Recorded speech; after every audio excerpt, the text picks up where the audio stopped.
ইসলামী ছাত্র শিবির বাংলাদেশে ছাত্র অঙ্গনে শিক্ষা প্রতিষ্ঠানে আল্লাহর এক নিয়ামত। আলহামদুলিল্লাহ বলেন। এই নিয়ামতের কাছে, ইসলামের কাছে আসতে না পারে সেজন্য বলা হয় মৌলবাদ আর সন্ত্রাস। শিবিরের কাছে যাতে আসতে না পারে সেই জন্য বলা হয় এরা হাত কাটে আর রক কাটে। আমি বলি এই কথাটা হলো একটা চালাকি কথা। হাত কাটা গলা কাটা এইটা সহজ না পেটের মধ্যে ছুরি মারা বা গুলি করে মারা সহজ? কোনটা সহজ? তো হাত কাটা আর গলা কাটা গুলি বলে কেন?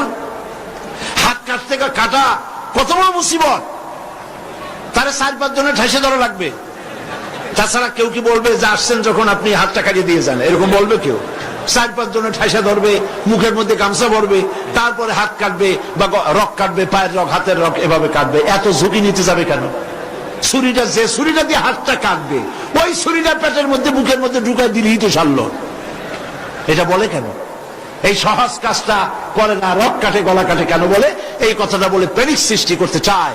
যেই সমস্ত ছাত্র ছাত্রীরা দিন পেতে চায়, ইসলামে আসতে চায়, তারা যেন ইসলামী ছাত্র শিবিরের কাছে আসতে না পারে তার জন্য ষড়যন্ত্রমূলক এই বদনাম তারা দেশ শুদ্ধ জড়াইছে।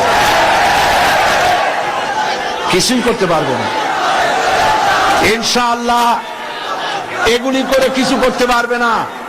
119 জন শিবিরের নেতা কর্মী শাহাদাতের নজরানা আল্লাহর দরবারে পেশ করেছে। আমি আপনাদেরকে বলবো পরের মুখে ঝাল না খাইয়া নিজের একটু চেষ্টা করেন।